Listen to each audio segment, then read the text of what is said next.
All right, good afternoon, everybody. Okay.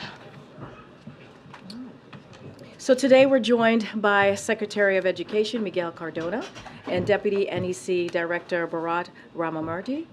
They're here to speak about the Supreme Court's decision on the student debt relief this morning, and as you all know, you just heard from the President. And so before we go there, I just want to talk about a few things at the top, and then I'll hand it over to our two guests. First, we are deeply disappointed in the Supreme Court's decision today in 303 Creative, which takes our nation backward in the fight for equality. This decision undermines the basic truth that no American should face discrimination for who they are or who they love. And it's even more disappointing as we close out Pride Month today. It chips away at long-standing laws that protect all Americans against discrimination in public accommodations, including people of color, people with disabilities, and people of faith, and women. While the court's decision only addresses expressive original designs, as President Biden said today, we are concerned that the decision could invite more discrimination against the LGBTQ+ community. And we know that when one group's dignity and equality are threatened, the promise of our democracy is threatened, and we all suffer. The administration will remain focused on enforcing federal anti-discrimination protections, and the President will continue to call on Congress to pass the Equality Act. Now, second, as we head into July 4th, the Department of Transportation and the FAA are working closely with airlines to help minimize flight disruptions resulting from extreme weather. Airline operations quickly recovered from the weather earlier this week, except for United Airlines, which expects to return to normal tomorrow. But we will continue to keep a close eye on all of this, and we want to remind air travelers to visit flightrights.gov. Again, that's flightrights.gov to see what you're entitled to if your flight is canceled or delayed.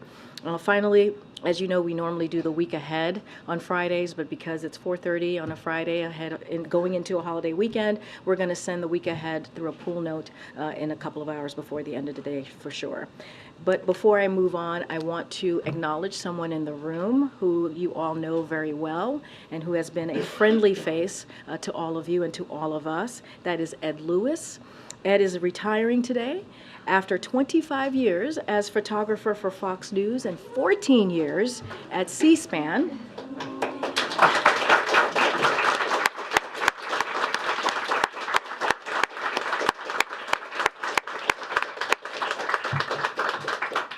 In his career, hi Ed. In his career, Ed has covered every president since Ronald Reagan, right? Not to age you, my friend. You look young, 21.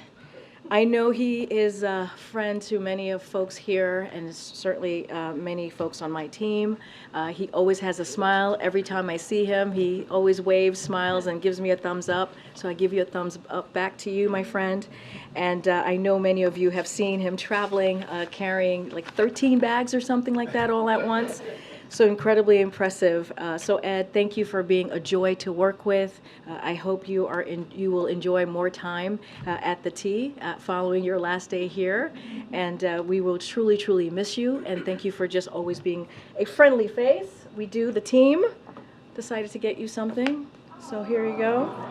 Can you step away for a second, or do I have to come back? I come back.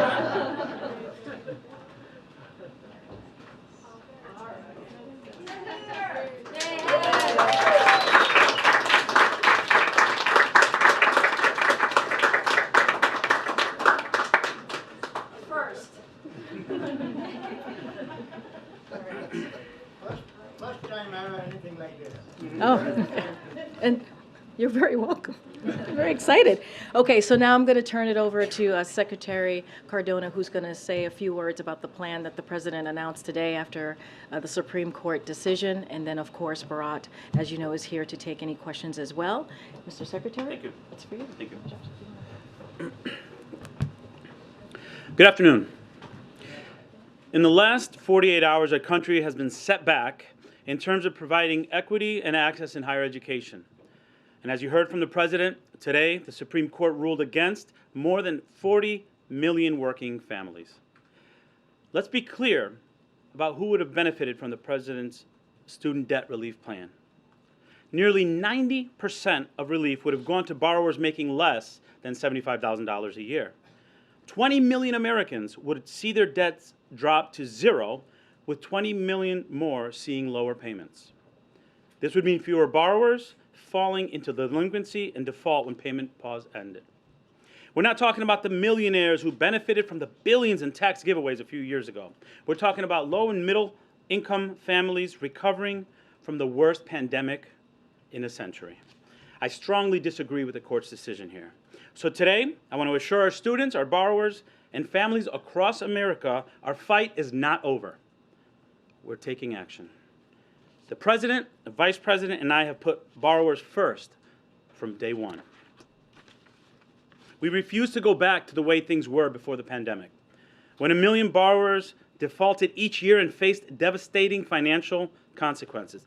So let me tell you about the actions we're taking today. Number one, we're going to open up an alternative path to debt relief for as many borrowers as possible, as quickly as possible. While we acknowledge the court's decision, we began the negotiated rulemaking process on settlement and compromise authority today. More information on the new regulations will come out shortly. Number two, today, we are rolling out the most affordable income-driven repayment plan ever. This new plan is called Saving on a Valuable Education, SAVE. It'll cut monthly payments in half for all undergraduate loans. It'll cut payments to $0 for millions of people making less than $33,000 a year. All other borrowers will save at least $1,000 per year. This plan will stop runaway interest, and it's not going to require you to pay more than you can afford. And number three, as the President mentioned, we're creating an on-ramp for repayment for up to 1 year for those who need it. This means, although interest will accrue starting September 1st and payments are due starting in October, we'll help borrowers who are struggling to make payments avoid harsh financial consequences such as delinquencies and wage garnishments. Borrowers who can make payments should. Again, I disagree with today's decision from the Supreme Court. Today, the court substituted itself for Congress. It's outrageous to me that Republicans in Congress and state offices fought so hard against a program that would have helped millions of their own constituents. They had no problem handing trillion-dollar tax cuts to big corporations and the super wealthy. And many had no problems accepting millions of dollars in forgiven pandemic loans. Like Senator Mark Wayne Mullen from Oklahoma had more than $1.4 million in pandemic loans forgiven. He represents 489,000 eligible borrowers that were turned down today. Representative Brett Guthrie from Kentucky had more than $4.4 million forgiven. He represents more than 90,000 eligible borrowers who were turned down today. Representative Marjorie Taylor Greene from Georgia had more than $180,000 forgiven. She represents more than 91,800 eligible borrowers who were turned down today. I want all the students and borrowers to know President Biden, Vice President Harris, and I will not stop fighting for you. You should be able to earn a college education without student debt blocking you from opportunity. That's why we're fixing a broken system. We're protecting the next generation by increasing college accountability, fixing public service loan forgiveness, and going after predatory college in addition to increasing Pell Grants. To date, we've approved more than $66 billion in targeted loan forgiveness, and we're not going to stop fighting. We cannot allow the setbacks of yesterday and today to stop us from reimagining a better tomorrow, one in which all students from different income levels and racial backgrounds have access to affordable pathways to college and career. Thank you. Could you give us any details about how you plan to apply the HEROES Act? I'm sorry, the Higher Education Act to this? And it seems like if the HEROES Act was on legally spurious footing, this might be even more so. And if you're more secure that this is a legal route to do it, why didn't you just use this in the first place? We believe the Supreme Court got it wrong today. We believe the HEROES Act does give me the authority. The Supreme Court made their decision today. We accept that. The Higher Education Act has a pathway, and we're going to use that pathway. But if you think that's a better way to do it, why didn't you just use that in the first place? We believe that the HEROES Act pathway was quicker, and we had the authority to do that. The president said that this new path would take some time, that it will take longer. How long are you expecting it to take? And you also mentioned that more details will be rolled out. When will that be happening? Sure. So it is a regulatory process, and I'll turn it over to my colleague, Bharat, in a second. But that process does take longer, as the president said, which is why we started with the HEROES Act. We believe we had the authority, and we were ready to act, and it was stopped through a lawsuit right when we were going to provide the debt relief. Do you want to comment on that? Bharat? Sure. So the Higher Education Act rulemaking goes through what's called the negotiated rulemaking process. That's actually different than your typical rulemaking process. As you all know, even a typical rulemaking process can take some amount of time. You have to do a proposal, it has to receive comments, it has to be finalized, and so on.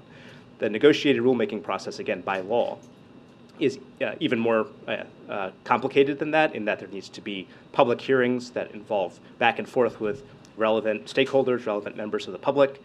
So it's going to take some amount of time. What you heard from the president today was that we are committed to moving as quickly as possible to get through all of those steps till we get a final proposal. And it's indicative of that the secretary, in just the hours between when the Supreme Court issued its opinion and right now, has already initiated that process, has already filed the necessary paperwork to get it going. But that sounds like a pretty complicated process. Are we talking about weeks, months? It's certainly not weeks. It's going to be months. I think, as I said, even the typical rulemaking process typically takes months. But we are aiming to do it as quickly as possible. And so we will give you more updates as we hit each milestone in that process. I don't know if the Secretary mentioned this, but the first step is going to be a public hearing. That's going to happen in July. So that's going to get the ball rolling beyond what we did today. And the president said that this new plan is legally sound. How did you reach this conclusion? Did you do an analysis or what exactly?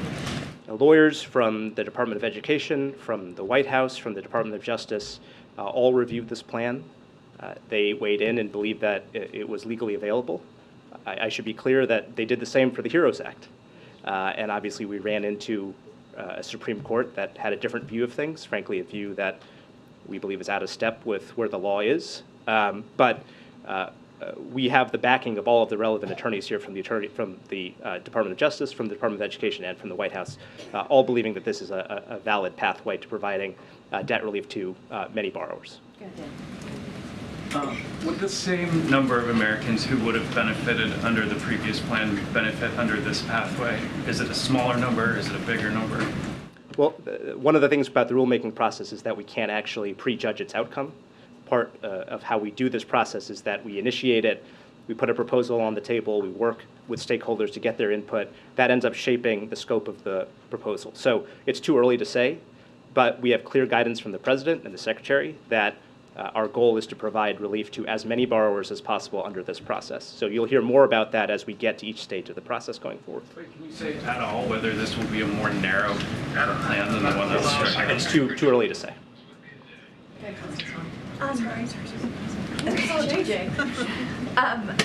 I had a question on the 12-month. It's not a pause, but what is going to happen in the interim for people who are impacted by the decision? Sure. So you're right. It's not a pause. What we're communicating to borrowers is, the interest will start accruing and the payments are due. And if you're able to pay, pay. But we're not going to be, sending information to credit agencies or having folks go into delinquency. 3 years have passed. 43 million Americans were waiting today for a decision on a little bit of help. And the Supreme Court shut that down. What I want to tell borrowers is this on-ramp is intended to support you, make it back to repayment with dignity and back on your feet. We want to prevent delinquencies. We want to prevent defaults. That's why we did this targeted loan forgiveness in the first place. So this on-ramp is not a loan pause. It is a process through which we're going to support our borrowers by not sending information to credit agencies if they're missing a payment. But we're encouraging payment to be made, and interest will be accruing in the process. And if the process on the new rulemaking takes longer than 12 months, would you be willing to extend this beyond a year? From day one, the President, Vice President, and the Department of Education has been focused on getting more students into higher education and making sure that higher education doesn't mean a lifetime of debt where people can't buy homes or have children. Are discouraged from being public servants. That's what we're focusing on. So we're going to take it, this step is going to be a 12-month process. We're going to make sure we're communicating with borrowers clearly, and we're going to make it as smooth as possible for repayment. In the back. This administration was very confident that the HEROES Act would work. Of course, the Supreme Court blocked that. Why should borrowers trust you this time that this one will work? There has been no other president that has done more to fight for student debt relief, to fight to make higher education more accessible. Look, I was a classroom teacher, I was a district leader. I had too many conversations with parents who thought college was out of reach for their kids. And in the last 48 hours, these two decisions from SCOTUS make me want to fight harder to make sure that we're giving them opportunities. Opportunities like I had as a first-generation college student. There are too many people watching right now that are worried that they're not going to be able to access college or that they're not going to be able to afford it. With the SAVE plan, the income-driven repayment plan, with the on-ramp, and with the processes that we're going to take, we're doing everything we can to fight for our students and to give them the opportunity to access higher education. The lawyers that you're saying believe that this path is sound, you know, this path could face the same court as the previous plan. So, given that the lawyers got the outcome wrong the last time with the court that we have, how is this going to impact, you know, Bidenomics and the central piece of the 2024 campaign, which has hinged on this forgiveness plan and people believing that it's possible? Yeah. What has changed? Sure. The court isn't changing, so what's changing? So I'll let Bharat answer that about the Bidenomics and the long-term impact, but we're going to fight. We're going to keep fighting. And there were many other legal scholars that believe we had the authority under the HEROES Act. I mean, the HEROES Act makes it pretty clear. I have the authority to modify or waive. The Supreme Court saw it differently. We're moving forward in another path, and we're going to put the best legal argument forward to provide relief for borrowers. That's our focus, and we're not going to stay off of that. Do you think, though, that this court will see eye to eye with you? It's going to be the same court if it's challenged legally. We're going to keep fighting, and we're going to put the best legal argument forward to stand up for borrowers and to keep fighting for affordable college. Did you want to talk about the bigger plan on Bidenomics? Sure. Well, I just want to add one thing on that question. We're just beginning the rulemaking process now. There's going to be time to craft the exact proposal under this new legal authority. You know, one thing, of course, that we will keep in mind is how this plan is going to be received by the courts. But what the president believes is that if his lawyers, who are all highly qualified attorneys, tell him that a path is legally available, he's going to trust them, and we're going to put our best foot forward in court to defend it. You know, what I would say to borrowers is that we are taking action on multiple fronts to help them in light of the Supreme Court opinion today. There's the 12-month on-ramp to repayment, which is going to be a real benefit to borrowers who may be having trouble getting started again on their repayments and who may have to skip a payment or two because they need to get their financial situation together. Previously, they may have been put into delinquency or default or seen a negative mark on their credit report. We're going to make sure that doesn't happen for the first 12 months. So that's a real benefit to those borrowers. And as the Secretary said, and I don't want people sleeping on this, this income-based repayment plan that we're rolling out today that was finalized is a huge deal. It is going to save the typical borrower $1,000 a year on their loan repayments. Somebody who is making $50,000, $60,000 a year is going to see a substantial savings and may even end up paying $0 in their monthly payment because of this new program. And by the way, one concern that people have had about the income-based repayment program in the past is that if you were making these smaller payments, your balance would keep growing over time. One of the reforms we're putting in place is making sure that that balance doesn't grow over time, even as you are making potentially a $0 payment each month. It is a big deal for both current borrowers and for all the future borrowers who are out there. Now, I want to be clear, that's not a substitute for debt relief, but it is a huge benefit for borrowers that is going to be available coming this summer. And we encourage people to sign up for it. You talked about the timeline on this. It sounds like it's going to take a long time. Is the administration taking any steps to speed up the regulatory process, shorten deadlines, waiving the typical public comment requirements? Well, there are requirements that are laid out in the law that we have to follow. But we are committed to doing those requirements as quickly as we possibly can while keeping with the spirit of the law. Like I said, we have to do these public hearings. There has to be a certain amount of preparation to do the public hearings. You have to intake the comments that you get from the public, and then you have to decide whether to change your proposal accordingly before you do the next public hearing. All of that takes some amount of time. But as the Secretary made clear, as the President made clear, we are doing that as quickly as we possibly can, starting with the fact that we've already initiated the process today in just the handful of hours since the Supreme Court issued its opinion. Has the administration considered an executive order that would lower interest rates for these federal loans?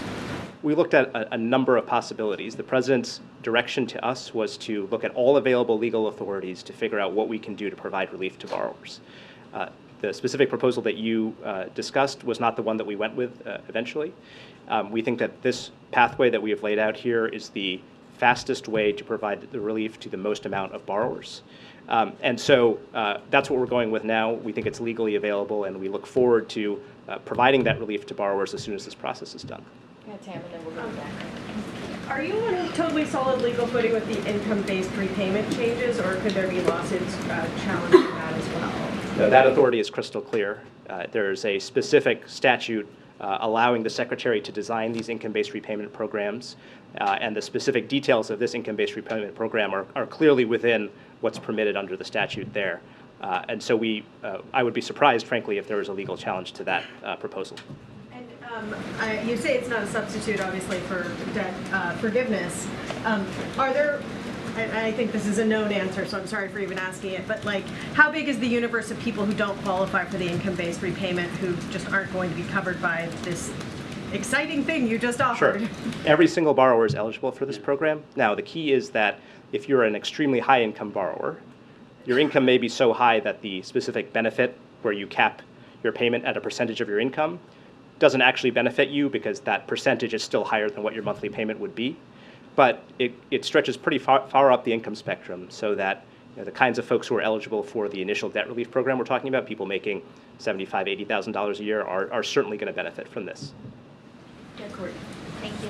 The opinion touches on the President's authority to act without specific permission from Congress. It cites several opinions that I know have tripped up Biden administration policies over the last couple of years. Can you talk about how you see this opinion moving forward, applying in other areas of policymaking that you do? Well, look, I think that it's kind of in the eye of the beholder, right? When the HEROES Act says that the Secretary can waive or modify a provision, it seems to me that that is very clear about what the Secretary's authorities are. It is a broad grant of authority from Congress that it was expecting the Secretary to be acting in an emergency situation. There is also a very broad grant of authority in the Higher Education Act, which talks about the Secretary having the ability to settle or compromise debts. Look, I think that even the Supreme Court would say that this doctrine is evolving. It is something that was invented very recently, and it has already changed, in our view, in this opinion compared to the last opinion in which it came up, so we'll need to keep an eye on it. But from where it stands now, we think that the settlement and compromise pathway, the Higher Education Act pathway that we talked about today, is going to be a valid pathway that conforms with the major questions doctrine issue that the Supreme Court raised today. Do you see this doctrine continuing to be an obstacle to different goals that you have moving forward? Well, it seems to be intended to place restrictions on what the executive branch can do in certain situations, even when, in our view, Congress speaks clearly about what the executive branch can and can't do. So we have to take that at face value, and as we evaluate the availability of certain administrative actions going forward, we'll have to weigh how it would stand up against that new doctrine that the Supreme Court has issued. But again, we think that the pathway that we're choosing here, the Higher Education Act, is available even with this doctrine in place. Thank you. Secretary Cardona, are you considering potentially raising the income threshold for those $0 monthly payments on the IDRs, or is that $33,000 annual number set in stone henceforth? It is $33,000, and I want to make it very clear to the folks that are paying attention to this that maybe don't know the details of it. The income-driven repayment plan that we talked about today, SAVE, we're calling it SAVE, will cut in half loan payments for undergraduate students. So think about the students that said, I can't go to college because I can't afford the $600, $700. Those are going to be cut in half. It's going to open doors to higher education. For folks making less than $33,000, which is your question, their threshold, the threshold of payment is higher than the $33,000. So if you're making less than $33,000, you won't have a payment. Is the IRS or who's going to be monitoring whether people are still making that number moving forward? Did you want to take that? Yeah, as part of the program, you have to submit your tax return. So it monitors it on an annual basis. And I think there's actually an obligation that if your income changes significantly, you have to provide an update. From a practical perspective, the millions who've already applied to the program that now has been blocked, I noticed the president was encouraging people to still sign up. So is the thinking that that could just be transferred to the new regulation once that's set up, or how will that work? Yeah, again, I know this is not particularly satisfying, but it is too early to say because we haven't completed the rulemaking process yet. It is clearly the case that, in just a handful of days, I think maybe a little bit over a week that the website was available, we had an incredible rush of interest. You had 16 million people go to the website, fill out the form, and indicate that they were eligible for debt relief. As the president's remarks made clear today, he certainly feels for all of the 40 million borrowers, but especially those 16 million who went through the process and got a notification saying you are going to get your debt relief, only to have Republican officials and the courts step in and block that. But no, it's not. It's premature to say whether those people are necessarily going to be at the front of the line or anything like that in a new process. For months, the White House had said they felt confident about the law being on their side, but then also, of course, you guys were preparing different scenarios, as we've now learned. So what were you bracing for today? How surprised were you both about this outcome, or is this really what you expected, given some of the work that was put into the contingency? Look, let me read. The Secretary has the right to waive or modify any statutory or regulatory provision in the form deemed appropriate by the Secretary to offset national emergency. That was the legal authority. What I want to remind folks is we got a decision from SCOTUS. I think it's the wrong decision. 43 million people were waiting for some relief, like some others have gotten in the form of PPP loan forgiveness. That didn't happen. Within hours, we started the regulatory process. We're not going to stop fighting. This president's been very clear. The vice president's been very clear. We're going to put borrowers first. We're going to put students first. And the president someone made reference to when the president asked folks to go online. Public service loan forgiveness went from 7,000 people from 2017 to 2021. We're at 600,000 people now in 2 years. We're fighting for students. We're fighting for access, for higher education. We're going to continue to do that. And we're going to do that. We're going to do that based on a legal footing. We recognize that this decision today, we had to really very carefully to make sure we know which path we're going to go forward. But the bottom line is the president is going to continue to fight. We're going to continue to fight. Higher education should be accessible to more people, and that's what we're going to be fighting for. Thank you. The secretary has to go because he has to catch a flight, so I'm going to let him go. Thank you. Bharat, do you mind staying just for a couple more questions? And then. Thank you.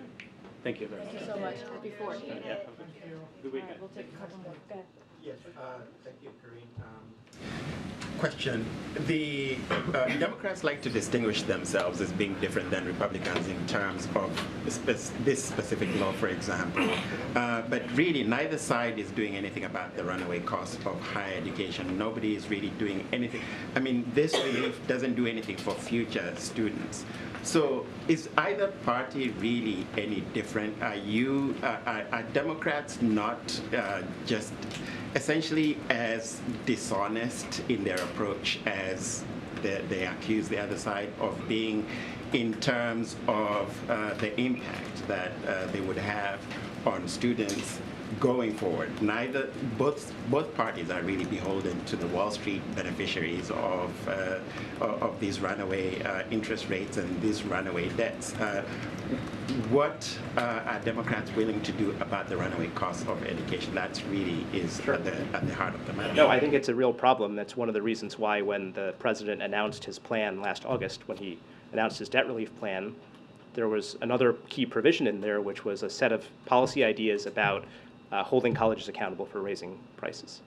It was a set of reforms that we were putting in place to make sure exactly what you said, that colleges can't get away with continuing to raise tuition costs for students, so that the ability to go to college is out of reach for your typical middle class family. The Department of Education has already made progress in what's called a gainful employment rule, which would restrict whether federal loans can be used at a particular school if they aren't showing that people are graduating from that school and getting higher incomes when they graduate. It's a significant update to that rule that is going to hold colleges accountable for actually delivering on the promise of higher education for those students. And I would also note that the president was able to secure the single largest increase in the Pell Grant that we've had in the history of this country, so that people, like he said, who make in almost every instance under $60,000 a year, people from families making $60,000 a year or less, get that additional bump, which is going to open up the doors for higher education for them. So we're trying to come at this from both ends. We're trying to help lower income, middle income families afford the cost of college by providing some direct relief, and we're holding colleges accountable so they can't keep raising prices while delivering poor outcomes for students. And a quick follow-up to that, Republicans have offered to work, I'll be very quick. Republicans have offered to work with the president on measures to combat this, the actual cost of education. Is the president willing to work with the Republicans on that? Do you believe that the Republicans are sincere? Look, I think that the president has a long track record of working with Democrats and Republicans for getting things done for middle-class families. He did it a number of times in the first 2 years in office. If it comes to real serious reforms to the cost of higher education that aren't going to cut off pathways for middle-class families and where the costs of that aren't being placed on middle-class families, then I think that the president is willing to work with anybody who has good ideas on that in that regard. Just a couple over there. Thanks, Karine. The White House touted the student debt relief program as a tool to close the racial wealth gap. Without it, does the White House believe that its economic policies can still achieve that goal, or that these new actions can help achieve that goal? Yeah, I mean, one of the many reasons why we're continuing to pursue this alternative pathway is because the president feels very strongly that we need to take steps to close that racial wealth gap in America.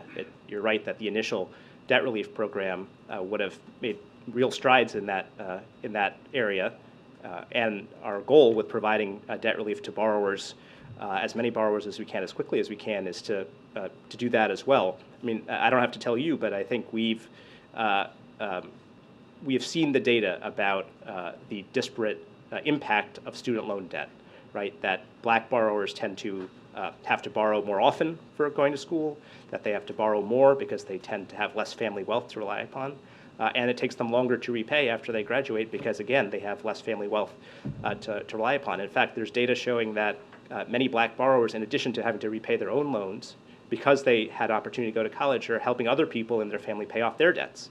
Whereas for other types of borrowers, they're getting family assistance to pay off their own loans. So there's a really serious issue here that is one of the many reasons why the president pursued this debt relief path and why he is continuing to pursue this alternative pathway now. Ed and then Phil. Yeah, thank you. I wanted to get that affordability issue. So does the president then blame universities for that affordability issue? And do you really think that that rule's working that you talked about? Well, the rule is still in progress. It's going to be proposed and then ultimately put in place. But I think when it is in place, it's definitely going to go after the worst performers in this space, the colleges and universities that are charging the most and delivering the worst results. I think other reforms are necessary. The president's willing to work with Congress to talk through what those may be. But as we said, there's another goal here, which is to ease some of that cost in the meantime for lower income and middle income families who are trying to send their kid to school. And that's what the Pell Grant does. And I would just note that not so long ago, the Pell Grant, typical Pell Grant, covered about 75% of the cost of college. Now it covers way less than half the cost of college. It has been devalued over time, and that's one of the reasons why the president's been aggressive about increasing the size of the Pell Grant. The Department of Education, as you said, pre-approved 16 million people for the forgiveness program. Was that meant to put political pressure on the court because you knew that this was going through the court process? You didn't have a decision yet, and were government resources then wasted on this? No, I think we explain to borrowers what the process is going to be. We're going to set up this website. As soon as you send us your information, people behind the scenes at the department are going to be working extremely quickly to validate your information and to decide whether you're approved or not. That's exactly what we did. The court, unfortunately, the lower court in this case, stepped in before we could actually take that final step and actually discharge debt for approved borrowers. But you took those approvals when the court process was happening. You didn't have an answer. Right, but we didn't know that the court was going to enjoin us from actually doing debt relief. That was still an open question at the time. We had an obligation to borrowers keep moving with the process as long as we legally could. And I want to make one more point here, because the debt relief program was announced alongside, if you remember, a resumption in payments. So we had a student loan pause in effect. In August, the president announced that we were going to have this debt relief as a lead-in to student loan payments resuming in January of this year. And so there was time pressure on us to make sure that borrowers who were applying were getting their debt relief quickly before they had that obligation to start making payments, because of course that discharge relief could mean that their payments would go down when they had to start making payments again. Go ahead, Phil. Thank you, Karine. First, the other day, the president said that this is not a normal court. While the administration disagrees with this decision, does the administration think that it is legitimate? And then second, isn't the comparison between student loans and the Paycheck Protection Program a little bit strained, given that some of those federal student loans were given with the expectation that they would be paid back, and then the Paycheck Protection Program loans were given to employers with the expectation that those loans would be forgiven if they kept folks on payroll during a pandemic? Yeah, so on your first question, we accept the court's ruling. Of course, we disagree with it. We had a chance to review the dissent written by Justice Kagan. We largely agree with the points that were made in the dissent. In terms of the PPP analogy, I think that this is the big picture here. As we went through the pandemic, there were a variety of programs put in place to help certain subsets of the population. And one of the biggest programs that was put in place was PPP, that was intended to help small business owners, right? And I think that we have gone through with those loan forgivenesses, as the president has said, $780 billion worth of loan forgiveness. But I think that the real hypocrisy, in his view, is that a lot of that loan forgiveness was happening over the last year and a half. And at any time, all of the Republicans in Congress who were saying to us, this debt relief program is unacceptable, could have also been saying, hey, take it easy on doing all this debt forgiveness. A lot of these small business owners actually did really well in the pandemic. Shouldn't we take a second look at whether all of these loans should be forgiven? They're costing taxpayers hundreds of billions of dollars. And we never got a single bit of incoming from Republicans saying, slow down PPP forgiveness. In fact, the incoming we got was people saying, do it faster. Make it easier for people to qualify for forgiveness. So yeah, we think that there's a real tension between that and the idea that if we're going to try and give $10,000 to a nurse or a firefighter, that somehow is unacceptable or crosses the line from acceptable government relief to unacceptable government relief. Ebony, you have the last question. Thank you. You mentioned that there were a number of things that you were considering, but you said why you went with the two that you did. My question is, if you don't get the projected outcome that you want, which you haven't said what that number is, are there a number of other measures that you are considering, like whether it's canceling some of the interest or looking at the PSLF, maybe changing even some of the jobs that will be required for that, or any other measures if this doesn't give you the desired outcome? Yeah, I want to make clear that we're moving out on multiple fronts. Today we announced two new steps, right? We announced pursuing the Higher Education Act rulemaking process, and we announced the 12-month on-ramp to repayment. The changes to public service loan forgiveness, they're already taking place. And as the Secretary pointed out, up until this administration, something like 7,000 people total had gotten public service loan forgiveness, even though you had teachers and service members who had met the requirements, they weren't able to get their relief. We have taken incredible steps to fix that program, and now 600,000 people have gotten that relief. So we're moving out on the PSLF front. We're moving out on the income-based repayment front. Remember, this is going to be a massive savings for a lot of borrowers. Your typical borrower is saving $1,000 a year on their repayment. And by the way, there's some changes in that program as well, such that if you have lower amounts of debt, like you went to a community college, you're actually on a faster pathway to getting your loans forgiven, such that the typical community college student is going to get their loans forgiven within 10 years. So as Secretary Cardona said, there has never been a president and there's never been an administration that has come close to providing the support and relief for student loan borrowers that this administration has. And we're committed to doing that because student loan borrowers are the types of middle-class folks that this president thinks are really important to this economy doing well. to take it back to the question about Bidenomics, when we talk about growing the economy from the bottom up and the middle out, that's what this relief program was about. 90% of it went to people making under $75,000 a year. And now that's been ripped away. We're not going to stand for that. We're not going to let that lie as it is. We're going to move forward on every other pathway we can to get those middle-class folks their relief. Thank you. Thanks. Appreciate it. Can you give us the website again before you go? I'm sorry. The name of the website? For PSLF? Just for the new relief. Oh, so if you go to studentaid.gov, you will see FAQs about some of the steps that we're taking. All right, thanks. Thanks, Happy Karine. 4th. Thank you too. so much. All right. Take a few more, since it's after 5 o'clock on a Friday. Colleen? Why not? Let's keep going. Yeah, why not? Okay, I have a question about the court rulings this week. So if the Supreme Court doesn't reflect the views of the American people, like Biden has said, should he be embracing a proposal to change the court? So look, I just want to, as you know, and I talked about this a little bit during the gaggle yesterday, which was, you all were asking me about the commission that the president was very proud to put together. It was diverse. It had legal voices from the right, from the left, and it was something that you had never seen before, and it was incredibly important, the president thought, was to do. And obviously he read the report. Don't have any decisions to lay out at this time. So certainly not going to get ahead of the president. I know people have asked about expanding the court. He's been very clear. That's not something that he wants to do as it relates to that. Look, the president is certainly has made himself very clear about how he sees these court decisions. And the reason why he said that is it's pretty clear, right? When you think about the Dobbs decision, when you think about Roe v. Wade, this is something that was constitutional for almost 50 years. Almost 50 years. You know, some of these decisions on these big kind of items that have been reversed were decided by both Republicans and Democrats, right? And so that is not the norm when you reverse something that was almost 50 years. You think about affirmative action also, and the president said this yesterday, decades, again, decided by Republicans and Democrats.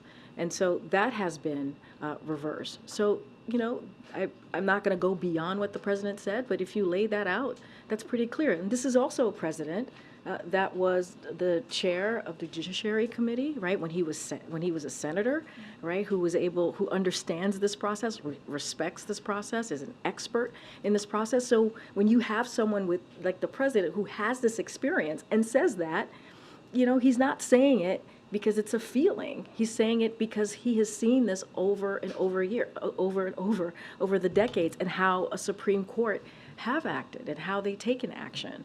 And so, you know, don't have anything beyond what the president said yesterday and what he has said many times about when he's been asked directly about the court. But it's, you know, I'll lay it out for the American people, and they can see themselves and make their decisions for themselves. Thank you so much, Karine. I have two questions. One to follow up a little bit on that. These decisions of the Supreme Court here have big repercussions in other countries. Some are accessing implications on their own societies. So do you have any message to those countries watching what is taking place here? And on yesterday's, the president commented that this is not a normal court. Mm-hmm. Does he have any solution for that? What can he do? So look, one of the things that the president has done since the beginning of this administration is make sure that he put nominees forward in the judicial, when you think about judicial level, right, the federal court, that is diverse. He's gotten 136 people through, nominees through, and we're talking about a diverse candidate that reflect, and you hear this over and over from us, right? We want an administration that includes the court that looks like America. And that's what this president has done. And I think that's an action that he has been very deliberate about, very, very methodical about, so that we can have a court system that is reflective, a court system that is fair, a court system that is diverse. And so that is an action that he has taken, again, almost from day one. And another question about the news, breaking news today. Today, the Brazil Electoral Court voted to ban former President Bolsonaro from running for office for 8 years because of his election fraud claim. Wonder if you guys have any reaction to that. So obviously we've seen the reports, I just don't have a comment at this time. House Foreign Affairs Chairman Mike McCall released a statement a couple minutes ago criticizing the administration for only releasing 24 of the 87 pages of the Afghanistan After Action report and saying this is another blatant attempt to hide the Biden administration's culpability in the chaotic and deadly evacuation from Afghanistan. Should respond to that? So yeah, a couple of things. I have not seen his statement since you just said it happened a couple of minutes ago, so I want to be mindful. I don't like to respond to things I haven't seen. But first, I would say I refer you to the State Department. They released this report. So any specific questions that you have, certainly would refer you there. But more broadly, on the transparency question, look, this administration has consistently provided updates, information on the withdrawal from Afghanistan. We have provided that information anytime that we have been asked. We have done so. And a couple of examples is thousands of pages of documents, thousands of pages of documents and analysis, spreadsheets, and written responses to questions that we have received, that we have gotten from the committee, from Congress, hundreds of briefings to bipartisan members and staff, public congressional testimony that many of you have covered and talked about.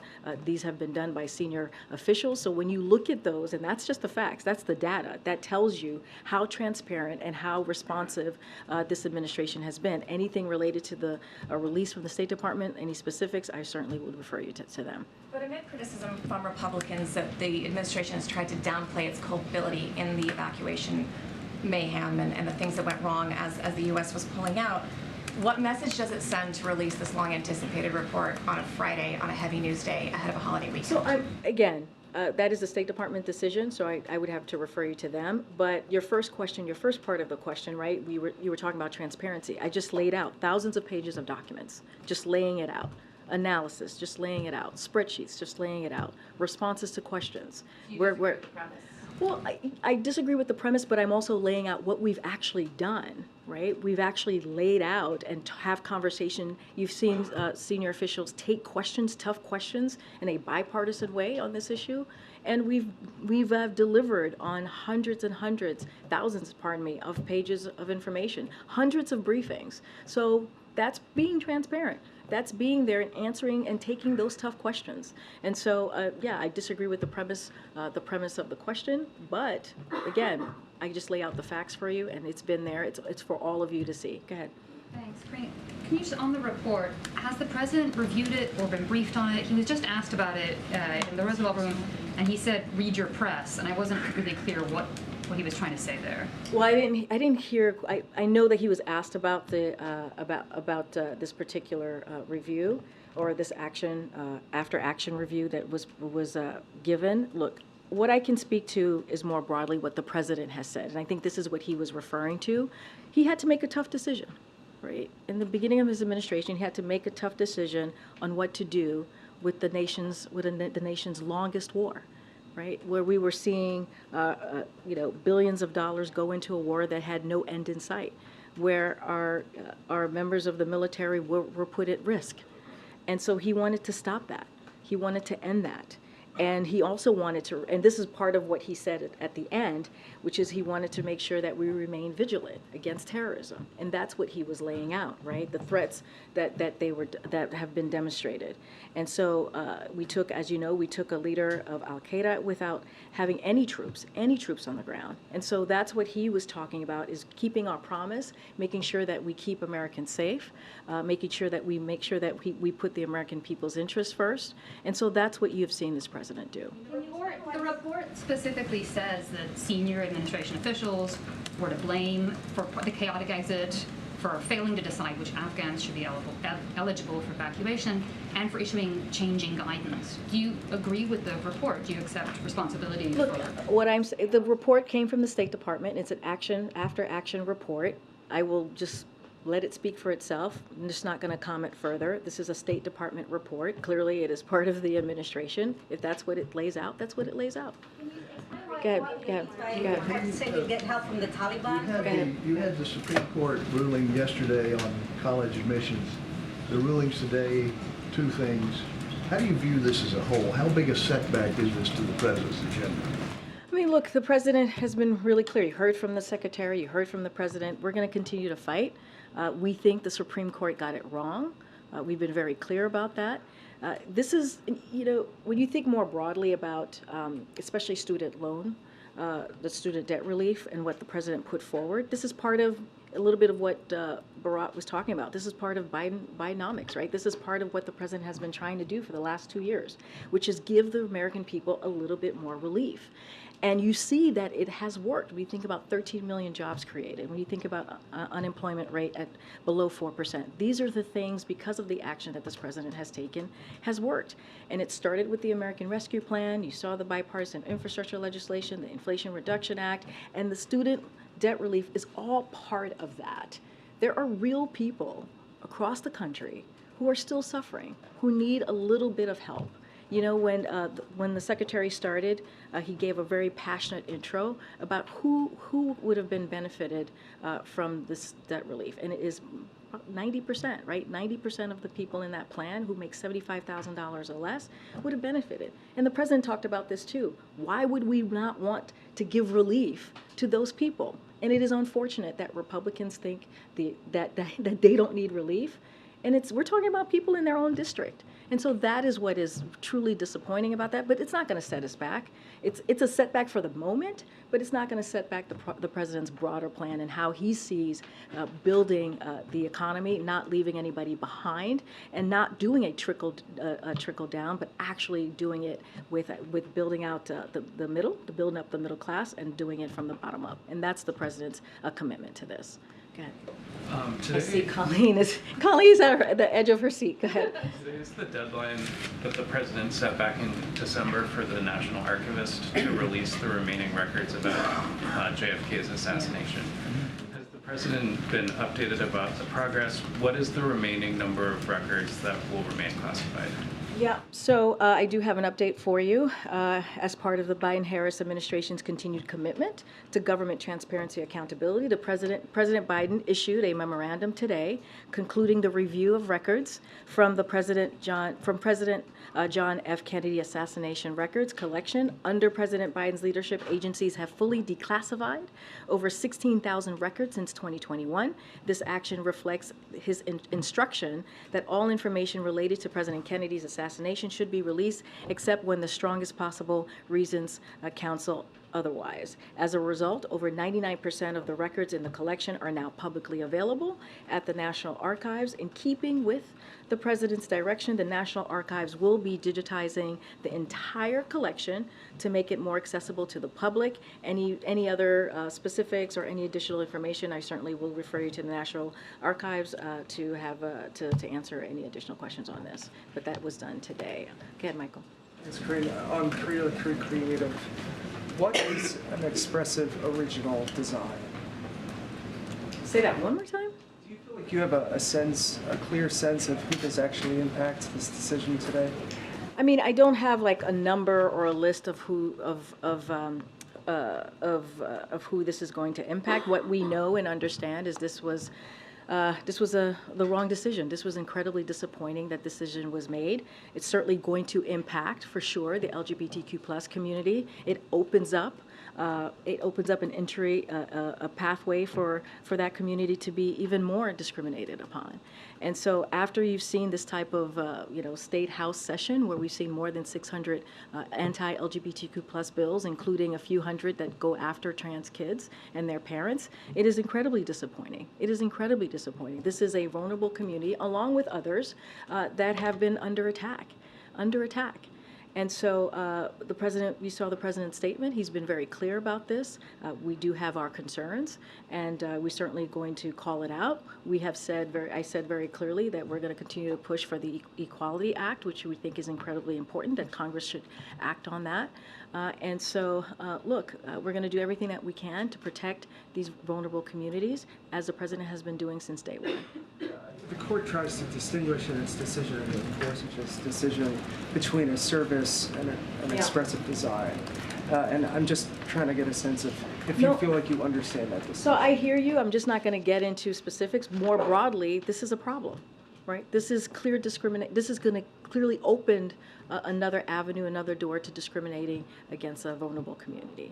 And so the president is going to continue to enforce federal anti-discrimination protections, and he's going to call on Congress to move forward with the Equality Act. And that's what I think the American people need to hear. That's what the community need to hear, that we're going to do everything that we can to protect them.